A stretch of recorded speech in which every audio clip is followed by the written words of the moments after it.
नमस्कार दोस्तों, OCN network में आपका स्वागत है। मैं हूं ओमकार चौधरी। आज हम इस पर बात करेंगे कि ममता बनर्जी 21 जुलाई के शहीद दिवस कार्यक्रम पर पूरी ताकत लगाना क्यों चाहती हैं? क्या वो ये अभी भी साबित करने के फेर में हैं कि टीएमसी की जो विरासत है या टीएमसी जो पार्टी है, वो उन्हीं के पास है, वही उसकी सर्वे सर्वा हैं? जो बाकी के दल हैं, वो अगर शहीद दिवस मनाने का ऐलान कर रहे हैं, तो वो इसके लिए अधिकृत नहीं है? क्या सारी लड़ाई अब ममता बनर्जी की शहीद दिवस के लिए ही आ टिकी है? और दोनों गुटों को, ना तो ऋतव्रत बनर्जी को, ना ही ममता बनर्जी को सुवेंदु सरकार ने इसकी परमिशन दी है, बल्कि कोलकाता पुलिस ने परमिशन नहीं दी है। तो नहीं दी है तो ऊपर से ही कहा गया होगा कि इस कंट्रोवर्सी में किसी को किसी एक धड़े को देने की जरूरत नहीं है। दूसरे, हम ये भी बात करेंगे कि स्टेटस क्या है।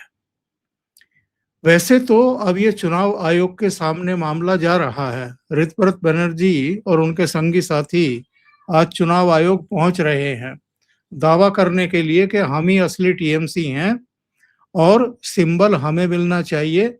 लेकिन कितने धड़े हो चुके हैं टीएमसी के भी टूटने के बाद। हुमायूं कबीर अलग, काकोली घोष अलग, ऋतव्रत बनर्जी अलग, और ममता बनर्जी संघर्ष कर रही है ये बताने और जताने के लिए कि मैं ही असली टीएमसी हूं। इसके अलावा भी कुछ घटनाएं हैं, उन पर भी जरा चर्चा करेंगे। हाई कोर्ट से फिर अभिषेक बनर्जी को वो डीजे वाले मामले में झटका लगा है, बल्कि एक न्यायाधीश ने तो अपने आप को इसकी सुनवाई से ही अलग कर लिया है। तो बहुत सारी घटनाएं हैं। महुआ मोइत्रा वाला प्रकरण आपको पता ही है, हालांकि उस पर हम भी एक वीडियो कर चुके हैं और कई चैनलों पर ऑलरेडी वो चीजें आ चुकी हैं। अब तो लोग सवाल खड़े कर रहे हैं बल्कि कि जब कंगना रनौत को एक बीएसएफ की जवान ने थप्पड़ मार दिया था, तो महुआ मोइत्रा ने क्या बयान दिए थे कि उनकी पॉलिटिकल बयानबाजी की वजह से आक्रोश था, इसलिए थप्पड़ मार दिया। तो क्या अब ये बात उन पर लागू नहीं होती है कि आपके जो संसद के भीतर और संसद के बाहर तमाम तरह के बेसिर पैर के बयान होते हैं, उनकी वजह से लोगों में गुस्सा था और आपके ऊपर अंडे और टमाटर और बैंगन की वर्षा की उन लोगों ने। तो सीधे जुड़ लेते हैं कोलकाता से हमारे साथ पंकज विश्वास जी जुड़ रहे हैं। पंकज जी को जोड़ करके चर्चा को आगे बढ़ाएंगे। पंकज जी, बहुत स्वागत है। नमस्कार। तो पंकज जी, स्टेटस बताइए क्या है। एक तो ये शहीद दिवस पर इतना जोर क्यों दे रही हैं ममता बनर्जी? वो एक बयान उनका मैं पढ़ रहा था और हंसी भी आ रही थी। वो कह रही थी कि 5 लोग भी जुटेंगे तो भी मैं शहीद दिवस मनाऊंगी। एक तो अपनी ताकत पर उनको भरोसा नहीं रहा कि 5 भी नहीं जुट पाएंगे। दूसरे, वो अपने ही सायों से इतना क्यों डर रही हैं? अपने साए मतलब जो कल तक इनके साथ काम कर रहे थे, उन्होंने अगर अलग राह ले ली है, इनको चुनौती दी है, तो अब बुआ भतीजे दोनों उनसे ही खौफ खाए हुए हैं। सर, एक्चुअली बात यह है कि ममता बनर्जी बहुत डरी हुई है इस समय, क्योंकि सत्ता तो चली गई है, लोग साथ छोड़ के चले गए हैं, उनके साथ चंद गिने चुने लोग बचे हैं, और जो बचे भी हैं वो किस कारण से बचे हैं, उनमें कितनी वफादारी है, उसको लेकर भी सवाल है।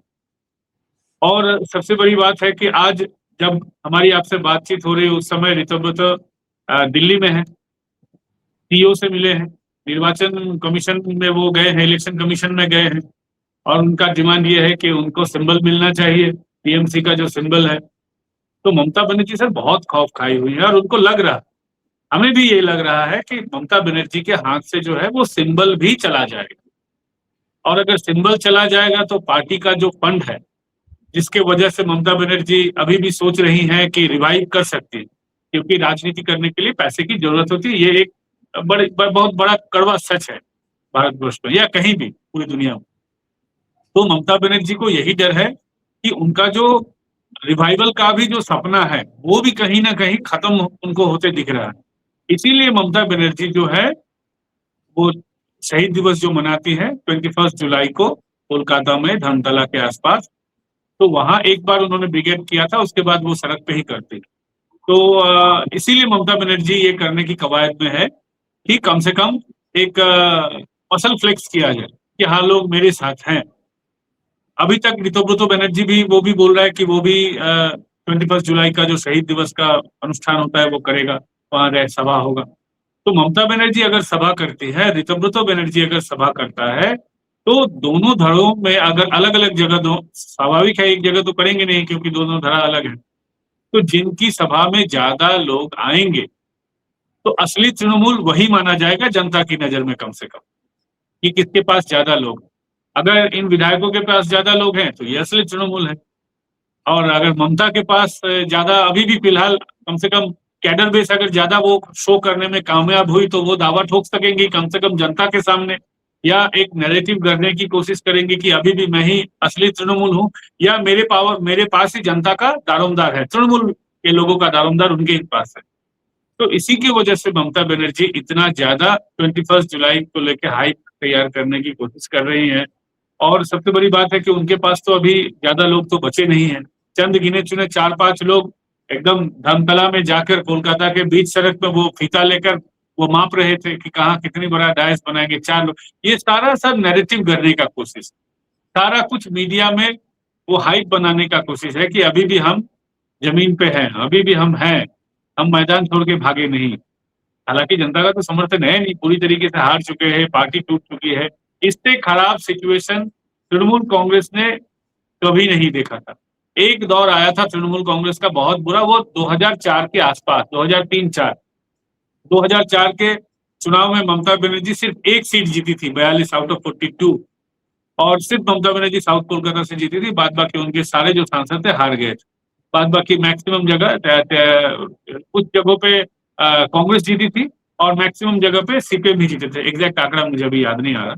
तो वो सबसे खराब दौर ममता बनर्जी ने देखा था, लेकिन जनता का समर्थन उनके साथ था।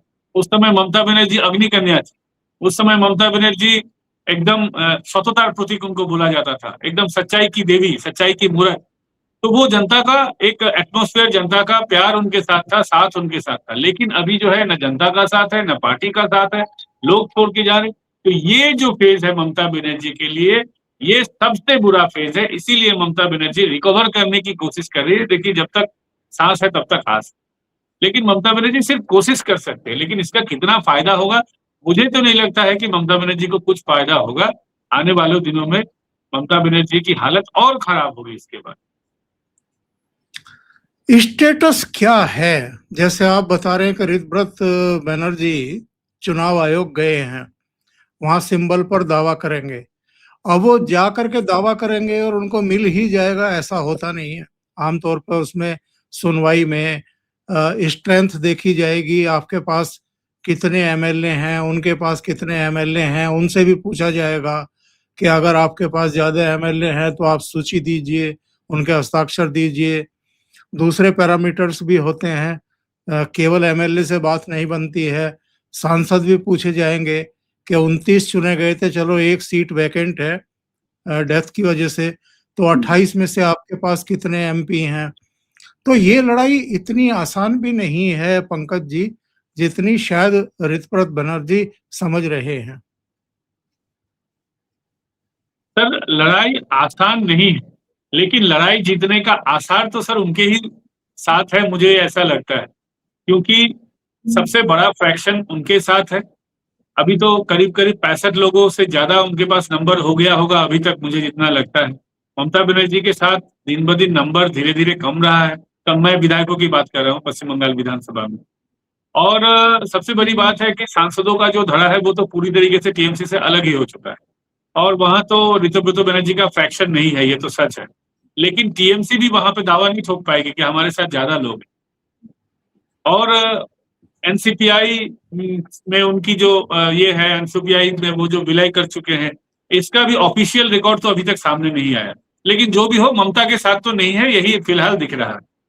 और विधायक अगर कहें तो 10-12 मैक्सिमम 10 से 12 विधायक ममता बनर्जी के साथ होंगे और जब तक ये प्रकरण चलता रहेगा तब तक और लोग साथ छोड़ देंगे ममता बनर्जी का। क्योंकि ममता के साथ रहने से भी तो फायदा कोई है नहीं और तृणमूल की मैं बार-बार बोलता हूँ तृणमूल में जितने भी लोग हैं सारे अवसरवादी हैं, सारे अपॉर्चुनिस्ट लोग हैं। तो अगर देर भी लगता है तो ममता बनर्जी को उनका दावा पेश करने में ममता बनर्जी के पास ही पार्टी का पूरा कमान है। ये ममता बनर्जी अगर देर भी हुआ, जितना भी देर हो, तो वो पेश नहीं कर पाएँगे कि उनके पास मेजॉरिटी है। मेजॉरिटी तो ऋतुव्रत के पास है। तो अगर देर भी होता है, तो भी तो ममता बनर्जी को मुझे नहीं दिख रहा है कि ममता बनर्जी को अब सिंबल उनके हाथ में रहने का ये है। अगर देर लगे, 1 साल लगे, 2 साल लगे, जितना भी लगे, लेकिन ममता कैसे वो दावा पेश कर पाएँगी? ना उनके साथ सांसद है, ना उनके पास विधायक है, ना उनके पास जनता का समर्थन है। और सबसे बड़ी बात है 21 जुलाई को तो ये भी क्लियर हो जाएगा, किसके पास तृणमूल के लोगों का समर्थन है। तो बिल्कुल। हालाँकि वो इलेक्शन कमीशन में वो वेरीफाई नहीं होगा, लेकिन सांसद विधायकों का तो जो वेरिफिकेशन है पब्लिक रिप्रेजेंटेटिव के तौर पे, वो तो मुझे नहीं लगता है कि ममता बनर्जी अपना वो दावा उस पे ठोक पाएँगी। आगे बढ़ने से पहले मैं आपको बता दूं, अभी पंकज जी जिक्र कर रहे थे 2004 के चुनाव परिणामों का, जिसमें उन्होंने बताया था कि ममता बनर्जी को 1 ही सीट मिली थी और बाकी के आंकड़े मैं दे देता हूं। सीपीएम ने 26 सीटें जीती थी, कांग्रेस पार्टी ने 6 जीती थी, आरएसपी की 3 थी और ये एआईएफबी की 3 एक सीटें थी, एक सीपीआई की 3 सीटें थी और 1 ममता बनर्जी की थी। ये आंकड़े थे और आगे बढ़ने से पहले ज़रा एक अपील कर दूँ आप लोगों से, जो लोग यूट्यूब चैनल के अलावा इंस्टाग्राम, फेसबुक, ट्विटर वगैरह पर मेरे कमेंट या मेरी दूसरी सामग्री देखना चाहते हैं, उनके लिए एक व्हाट्सएप चैनल बना दिया है जिसका लिंक मैंने इसी वीडियो के नीचे दिया हुआ है। तो आप उस पर जाकर के व्हाट्सएप चैनल को बस फॉलो कर दीजिए। वहाँ आपको सभी इंस्टाग्राम, फेसबुक, ट्विटर और दोनों यूट्यूब चैनलों के लिंक मिल जाएँगे सभी वीडियो के और सभी कार्यक्रमों के। तो आगे बढ़ते हैं। मैं स्टेटस इसलिए पूछ रहा था पंकज जी कि जब ये ऋतव्रत बनर्जी के नेतृत्व में 58 या 59 एमएलए अलग हुए थे और बाद में इनकी संख्या बढ़कर के 64 हो गई। तब तक भी एक भ्रम की स्थिति थी कि ये भारतीय जनता पार्टी के नेतृत्व के इशारे पर ही सब कुछ हो रहा है और डायरेक्ट उनको बीजेपी में शामिल इसलिए नहीं किया जा रहा है ताकि टीएमसी जिंदा रहे। और जिस तरीके से महाराष्ट्र में उद्धव ठाकरे के बिना शिवसेना जिंदा रही एकनाथ शिंदे के नेतृत्व में, शरद पवार के बिना एनसीपी जिंदा रही अजित पवार के नेतृत्व में, उसी तरीके से यहाँ भी ममता बनर्जी के बिना टीएमसी जिंदा रहे, इसलिए उसको अलग ही रखा गया और उसी रास्ते पर जाते हुए दिखाई भी दे रहे हैं। लेकिन जो सूचनाएं आ रही हैं वो तो ये हैं कि शुवेंदु अधिकारी और उनकी सरकार ऋतव्रत बनर्जी और जो दूसरे धड़े हैं, कोई उनसे भी बहुत खुश और संतुष्ट नहीं है। नजर सबके ऊपर है उनकी। काकोली घोष के सारी कवायद से पहले, खास तौर से शताब्दी रॉय के यहाँ जब मीटिंग चल रही थी, सारे लोग इकट्ठा हो रहे थे, तो वहां मुख्यमंत्री की भी उपस्थिति देखी गई थी। तब ये माना गया था कि सांसद कम से कम कहीं ना कहीं उनसे सलाह ले रहे हैं अलग होने के लिए। अब ये इतने धड़े हो गए हैं, पता नहीं इनमें आपस में भी समन्वय है या नहीं है और ये सब एक स्वतंत्र टापू बन गए हैं। कैसे आगे जाकर के ये लड़ाई एक शेप लेती हुई दिखाई देगी? सर इनका उद्देश्य तो आगे लड़ना मुझे नहीं लगता है कि इनका उद्देश्य है, क्योंकि उनको भी पता है कि आने वाला जो चुनाव होगा 2029 का, या उसके बाद जब विधानसभा का भी उसके 2 साल बाद 2021 में विधानसभा का भी चुनाव होगा, तो इनकी उतने दिनों तक कुछ हैसियत बच जाएगी। इस बार ये जो लोग जीते हैं तो इसका अगर इतिहास देखें तो ममता बनर्जी पावर में थी। ममता बनर्जी के पास एक ह्यूज सपोर्ट था, पुलिस का सपोर्ट, आईपैक का सपोर्ट और एक ऑरा होता है राजनीति में। एक नेता का एक ऑरा होता है, उसका कैरिश्मा होता है, फिर जनता में एक तरह का सोच रहता है। तो वो सारा कुछ तो दारोमदार ममता बनर्जी का खत्म हो गया। इससे पहले ममता बनर्जी 200 प्लस जिस तरीके से इस बार बीजेपी जीती है, एक मैसिव विन है। 2021 में भी तृणमूल कांग्रेस को एक मैसिव विन मिला था। कैसे मिला था ये तो सबको पता है, उस पर चर्चा करके मैं समय बर्बाद नहीं करना चाहता हूं। तो उसका जो एक ऑरा था ममता बनर्जी का, उस ऑरा की वजह से इस बार वो लोग जीते। और ममता बनर्जी के पास इस बार भी 41% का एक सपोर्ट उनका बचा हुआ था। लेकिन ये सपोर्ट तो धीरे धीरे डिक्लाइन हो रहा है। ममता बनर्जी 46 से 45, 45 से 41 पे आ गई और 41 भी थी, वो मुझे लगता है कहीं ना कहीं ममता बनर्जी की सत्ता थी, इसकी वजह से ये उनको इतना परसेंटेज ऑफ वोट मिला है। इसमें भी हो सकता है कि कहीं कहीं पानी हो, क्योंकि हमने देखा है फलता में किस तरीके का इलेक्शन हुआ। फलता में अगर मैसिव वहां पे धांधली हुई है, इसके वजह से फलता में पूरे तरीके से फिर नए सिरे से फिर वहां पे चुनाव हुआ। तो दूसरे जगहों पर अगर छोटा मोटा इसमें हेरा फेरी हुई होगी तृणमूल कांग्रेस के तरफ से, तो वो तो नजर में मुझे नहीं लगता कि उतना इस बार भी आया होगा। लेकिन इसके बाद तो ना ममता बनर्जी बची है, ना उनके साथ सपोर्ट है। बीजेपी की सरकार अच्छा काम कर रही है, तो इसका असर आने वाले चुनाव पे भी पड़ेगा। और इनके पास अब कैडर बेस भी नहीं बचा है, ना पुलिस का समर्थन बचा है, ना आईपैक का प्लानिंग बचा है। तो 3 टुकड़ों में बटे हुए टीएमसी के लोग जब लड़ेंगे, मान लीजिए लोकसभा का अगर चुनाव आ रहा है 2029 को, तो वहां जो एनसीपीआई वाले लोग हैं, यानी कि जो दिल्ली वाला धड़ा है तृणमूल को, वो लड़ेंगे। उसमें तो ममता बनर्जी का धड़ा सपोर्ट नहीं करेगा, उसमें ना ऋतुब्रत बनर्जी का वो धड़ा उसमें सपोर्ट करेगा भी तो क्या खड़ पाएगा उतना कुछ। मुझे नहीं लगता है कि आने वाले दिनों में इनकी ये हैसियत बच जाएगी। तो ये टीएमसी जो है आने वाले दिनों में और डिक्लाइन करेगा जितना भी फेज है। मैं सर आज 2029 में जो चुनाव होगा, आप सर लिख के लीजिएगा कि इन लोगों को 4-5 सीट भी नहीं आए, उतनी भी हैसियत इनकी नहीं बच जाएगी। कांग्रेस को हो सकता है कि 1 सीट मिल जाए कहीं से भी, मालदा से हो सकता है, ये भी हो सकता है कि कहीं पे मुर्शिदाबाद में भी रिकवर कर, मुझे नहीं लगता है कि करेंगे, लेकिन हो सकता है कि करें। लेकिन टीएमसी को उतना भी आसान नहीं है कि वो कहीं से भी रिकवर करेगी, उनका हालत और खराब होगा। जिस तरीके से अभी भी वो लोग राजनीति कर रहे हैं, अभी भी वो अपनी गलतियों को नहीं सुधार रहे हैं, टीएमसी वाले लोग अभी भी वो तुष्टीकरण की राजनीति के साथ ही चल रहे हैं। तो मुझे आने वाले दिनों में इनका किसी का भी, ऋतुव्रत का भी फ्यूचर अच्छा नहीं लग रहा है। ऐसे भी ऋतुव्रत का एक ब्लैक पास्ट है, उनसे भी ये खुश नहीं है। और ऋतुव्रत किस तरीके की पॉलिटिक्स करते हैं वो भी सबको पता है, कहाँ से जीत के आए हैं, कैसे जीत के आए हैं। तो जितने भी लोग हैं उनका सारा इतिहास काला चिट्ठा सबको पता है, जनता को भी पता है, शुभेंदु अधिकारी जी को भी पता है। अगर कहीं से कोई बच भी जाता है कि जनता की अदालत में कोई नहीं आने वाले दिनों में बचेगा। बिल्कुल सही कह रहे हैं आप विश्वास जी। और ये ममता बनर्जी कुल मिलाकर के जो हाथ पैर मार रही हैं, क्या टीएमसी को किसी रूप में बचा पाएंगी, या एक छोटा निष्प्रभावी और जनता के द्वारा तिरस्कृत एक छोटा सा गुट बन करके रह जाएगा? सिर्फ एक विधानसभा इलाके का वो गुट बन के रह जाएगा, वो है कालीघाट, मतलब साउथ कोलकाता कह सकते हैं। एटलार्ज अगर पिक्चर देखें तो ममता बनर्जी के जो आसपास के लोग हैं, देखिए बॉबी हकीम भी तो निकल गया वहां से, अब 2-4 लोग हैं उनके पास, वो भी आसपास के ही लोग हैं। वो फरूक ये सब उनके साथ है, ममता बनर्जी के अपने भाई भी उनके साथ नहीं। मुझे लगता है कहीं ना कहीं ये साउथ कोलकाता का एक छोटा सा पार्टी बन के रह जाएगा, इसके बाहर कहीं उनका प्रभाव रहेगा नहीं। और आने वाले दिनों में ममता बनर्जी एक सर राजनीति में अगर आपका डिक्लाइन कहीं होता है, अगर वो सच्चाई के साथ पार्टी करते तो आज इस तरीके से उनकी पार्टी टूटती नहीं। पार्टी में ममता बनर्जी, अभिषेक बनर्जी ने मनमानी की है, लोगों को with in the party line आपस में प्लान करके लड़वाया है।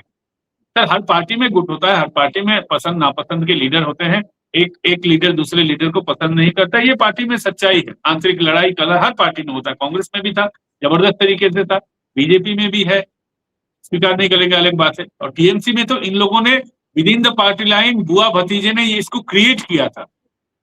बुआ भतीजे में कभी लड़ाई नहीं थी, लेकिन भतीजा अपने लोगों को अलग गुट बना के रखता था, ममता बनर्जी अलग गुट बना के रखती थी और इस तरह की अफवाहें बीच बीच में फैलाती थी कि बुआ भतीजे में झगड़ा है, भतीजा अलग लड़ना चाहता है, बुआ अलग लड़ना चाहती।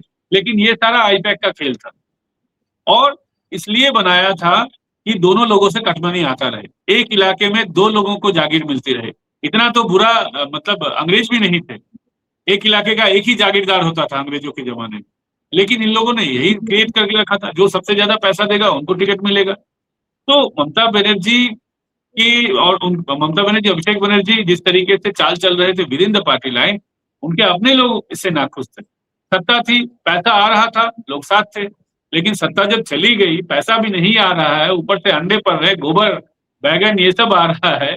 अब सारे लोग क्यों झमेला लेंगे ममता बनर्जी के साथ रह के? क्योंकि ममता बनर्जी, अभिषेक बनर्जी कॉर्पोरेट स्टाइल से पूरा एकदम ट्रेड जिस तरीके से होता है प्रॉफिट एंड लॉस पे, पार्टी पूरा प्रॉफिट एंड लॉस पे चला रही है। तो इसीलिए आज जब उनका जब शेयर गिर रहा है नीचे, तो सारे लोग हाथ खींच रहे हैं, एकदम सर शेयर मार्केट की तरह ममता बनर्जी। और आने वाले दिन में उनका जो कृत्य है, उनको भूलने में भी तो टाइम लगेगा लोगों को, तो 10-15 साल तो ऐसे ही लग जाएंगे। और ना कैडर बेस्ड पार्टी है नहीं, Mamata Banerjee 75 years of as की है, अभिषेक के ऊपर इतना केस है, जब चाहे उनको अरेस्ट कर सकते हैं। तो कहीं इनका फ्यूचर 10-15 साल तो छोड़ दीजिए, उसके बाद तो कोई तृणमूल कांग्रेस को याद भी नहीं रखेगा। पश्चिम बंगाल में एक बांग्ला कांग्रेस नाम की एक पार्टी थी, आज किसी को पता नहीं है कौन उनका मुखिया था, क्या था, नहीं था। इस तरीके से बंगाल में बहुत सारी पार्टियां आई है, गई है। ममता बनर्जी भी इतिहास बन के रह जाएगी। और कहीं से राहत मिलती हुई दिखाई नहीं दे रही है। बैंक खातों को लेकर के कोलकाता उच्च न्यायालय गई थी ममता बनर्जी, टीएमसी। उन्होंने कहा कि हम तुरंत सुनवाई के लायक केस नहीं समझते, जब मेरिट पर आएगा तब इसको सुनेंगे, यानी जब सूचीबद्ध होगा और ये केस सामने आएगा तो सुन लेंगे। इसी तरीके से विदेश जाने की अनुमति चाहते थे अभिषेक बनर्जी, उनको वो भी नहीं मिली। कह दिया गया कि जब मेरिट पर आएगा ये केस तो सुनेंगे। अभी एक और केस था डीजे वाला, जिसमें ये राहत के लिए गए थे, लेकिन तत्काल राहत देने की कोई जरूरत उच्च न्यायालय ने नहीं समझी। यानी 2-3 मामलों में इनको झटके ही लग रहे हैं उच्च न्यायालय से। और ये डीजे वाले मामले में तो एक न्यायाधीश ने सुनवाई से अपने आप को अलग भी कर लिया। सर ममता बनर्जी को और अभिषेक बनर्जी को राहत अभी कहीं से मिलता तो सच में नहीं दिख रहा है। डीजे वाले केस में सुनवाई आपने जितना भी बताया, डीजे वाले केस में राहत नहीं मिली। उनकी पत्नी वीजा लेकर बाहर जाना चाहती थी, मायके जाना चाहती थी, वहां उनको राहत नहीं मिला। किसी भी केस में राहत नहीं मिल रहा। बहुत सारे केस में चार्जशीट है, वहां कहीं भी राहत नहीं है। कहाँ से राहत होगा सर? कोर्ट भी तो कानून के इशारों पे चलती है और जो प्राइमा फेसी है, जो एविडेंस है, सब तो उनके विपक्ष में जाता दिख रहा है। कोर्ट ने कहा जाइए पेश कीजिए, देरी से पेश किया। कोर्ट ने कहा जाइए अपना वॉइस सैंपल दीजिए, अभी भी नहीं देने की कोशिश कर रहे हैं। तो वॉइस सैंपल देने में क्यों डर रहे हैं? कहीं ना कहीं उनके मन में डर है। तो ये सब उनके विपक्ष में ही जाएगा। वो जितनी चालाकी करने की कोशिश कर रहे हैं, या इसको चालाकी भी नहीं, मैं कहूंगा कि डिले टैक्टिक्स कर रहे हैं कि जितना हो सके इसको पीछे कर सके। तो ये डिले टैक्टिक्स, ये चालाकी, ये सब करके तो वो तो कोर्ट भी समझ रही है कि कोई अगर खुद को अगर निर्दोष मान रहा है तो वो फेस करेगा एजेंसीज को, लेकिन वो फेस नहीं करना चाहते। और ये अभिषेक बनर्जी की पुरानी आदत है। जब 2024 के इलेक्शन से पहले जनोद्वार यात्रा चल रहा था, अभिषेक को एक ब्रांड अभिषेक बनर्जी बनाने की कोशिश हो रही थी। एकदम वो साउथ इंडियन सुपरस्टार की तरह वो गाड़ी के ऊपर चढ़कर हाथ हिलाते थे और लंबी लंबी रैलियां करते थे, रात को रुकते थे। तो वो जब उनको स्टार बनाने की कोशिश उस समय हो रही थी, तो उस समय भी उनके ऊपर मल्टीपल केसेस जब चल रहे थे, सेंट्रल एजेंसीज का मल्टीपल केसेस था, उसको बुलाया जा रहा था, तो भी वो उस समय नहीं आ रहे थे। बोल रहे थे मेरा अभी यात्रा चल रहा है, अभी कैसे आऊं? अरे भाई, यात्रा चल रहा है, यात्रा पश्चिम बंगाल में चल रहा है, तुम्हारे पास हेलीकॉप्टर है, तुम्हारे पास चार्टर्ड फ्लाइट है, तुम्हारे पास आलीशान गाड़ी है, आ जाओ आराम से, एक दिन ये करके चल जाओ, यात्रा फिर बाद में कर लेना। उनको तो रोज नहीं बुलाएंगे, एक केस में एक दिन बुलाएंगे, फिर छोड़ देंगे, 2-3 महीने बाद, फिर 1 साल बाद, 2-3 साल बाद बुलाएंगे। लेकिन वो पैंटता रहा उस समय। तो ये ऐंठने की उनकी आदत है, टीएमसी के बहुत सारे लोगों की आदत है। जितने भी लोग टीएमसी के गिरफ्तार हुए हैं, सारे सब मैक्सिमम लोगों ने ऐसा किया है कि वो बुलाने पे जाते नहीं थे। तो कहीं न कहीं चोरी की है, इसीलिए डरते थे। वो जितना भी वो बोले मंच बना दीजिए, एक मेरे खिलाफ अगर 1 पैसे का भी घपले का अगर ये मिला तो मैं फांसी पे झूल जाऊँगा। अरे! अब तो पूरा सब कुछ मिल रहा है। एक सांसद का कितना वेतन हो सकता है?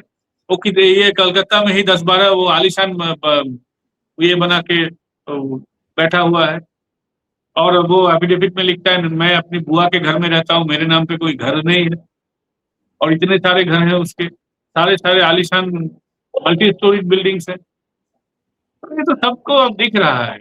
अब अभिषेक बनर्जी ज़्यादा दिन मुझे नहीं लगता है कि वो चैन की साँस ले पाएँगे या एकदम खुली हवा में साँस ले पाएँगे। अब जेल के सलाखों के पीछे उनको जाना ही पड़ेगा। ये जब महुआ मोइत्रा पर अंडे, बैंगन और टमाटर वगैरह बरस रहे थे नीचे से, तो वो लाइव थी कल जी, और पुलिस से गुहार लगा रही थी।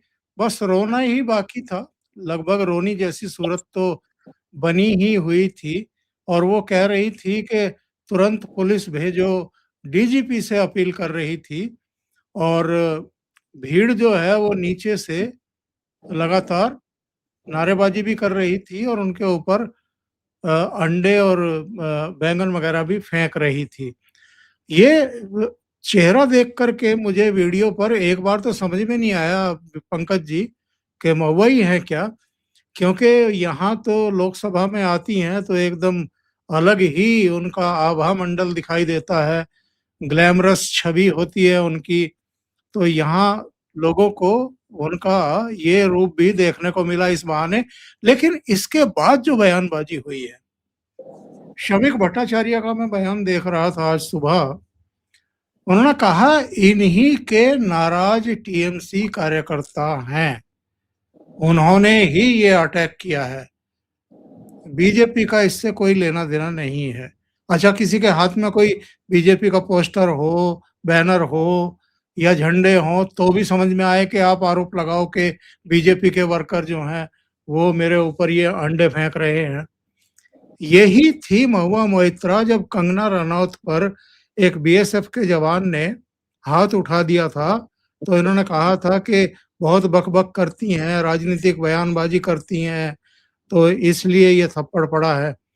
इनके बारे में क्या कहेंगे? ये बक-बक नहीं करती हैं? सर महुआ मोइत्रा सबसे ज़्यादा भद्दा आरोप लगाने वाला या बक-बक करने वाला या अंट-शंट बकने वाली सबसे बातूनी या मैं कहूँगा बड़बोली जो टीएमसी की कोई अगर लीडर है तो वो महुआ मोइत्रा। मैं एकदम याद दिला दूँगा दर्शकों को कि आज से करीब बहुत साल पहले, साल मुझे याद नहीं आ रहा, उन्होंने पत्रकारों को कहा था, "दो पैसा संगबदी", मतलब ये इनकी औकात 2 पैसे की है।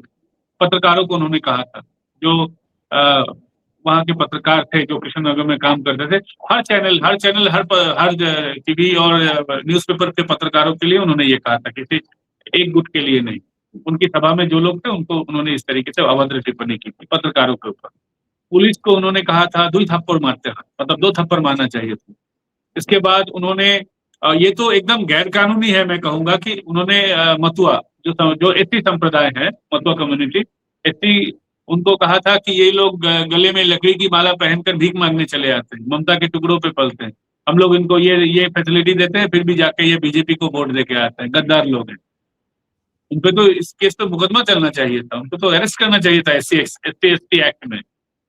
और बाद में भी उन्होंने अपने ही पार्टी के लोगों से भी अभद्रता की है। बहुत बार टीवी पे दिखा है और प्रधानमंत्री, गृह मंत्री जी को गालियाँ देते हुए बहुत बार जनसभा से उनको देखा गया है। तो महुआ मोइत्रा जो है इनको कोई रिस्पेक्ट नहीं करता है और जो कल की बात है अंडा टमाटर फेंकने की, तो वहाँ स्थानीय लोगों का भयंकर गुस्सा था। इसमें हाँ, ये पूरी तरीके से ये भी सच नहीं है कि बीजेपी के लोग उसमें नहीं थे। बाद में बीजेपी के लोग वहाँ पे झंडा लेकर आए थे, वो महुआ मोइत्रा के वीडियो में भी दिख रहा है। लेकिन झंडा वाले लोग बाद में जॉइन करते हुए दिख रहे हैं। पहला जो गुस्सा जो जिन लोगों का था, वो स्थानीय लोगों का था। गुस्सा क्यों था? गुस्सा इसीलिए ये था क्योंकि वहां महुआ मित्रों ने स्थानीय लोगों को बहुत बुरा भला कहा, लोगों को भिखारी भिखारी ये सब उन्होंने कहा है अतीत में। और सबसे बड़ी बात है सर, मैं ये भी याद दिला दूं कि करीब 10-15 दिन पहले महुआ मित्र ने स्थानीय लोगों को चैलेंज किया कि आज मेरा केस था, मैं गई नहीं थी, तो लोग अंडा लेके खड़े थे, तो मैं उन पे केस करूंगी, तुम लोगों को मैंने हाँ, पहचान लिया। तो आज जनता दिखा दिया है कि हाँ ठीक है, तुम केस करोगी, करो, तुम केस करो। उस दिन तुम बच गई, तुम आई नहीं डर के वजह से। और आज भी वो चोरी छुपे, वो कोई ओपन प्रोग्राम था नहीं। नदिया जिले के कालीगंज इलाके में एक गेस्ट हाउस टाइप का है सड़क किनारे, वहां उन्होंने भाड़ा लेकर वो ममता बनर्जी के गुट के जो लोग हैं उनको इकट्ठा करके वो 21 जुलाई का उनका जो कुछ भी होगा ढोंग नाटक जो भी है, या लोगों को आपस में इकट्ठा करके वो ढांढस बनाने की कोशिश है कि हम लोग तुम्हारे साथ है, etc। फिर जब स्थानीय लोगों को पता चल गया कि महुआ आई हुई है और महुआ ने चैलेंज किया था, तो उन लोगों ने चैलेंज एक्सेप्ट किया है, आए हैं।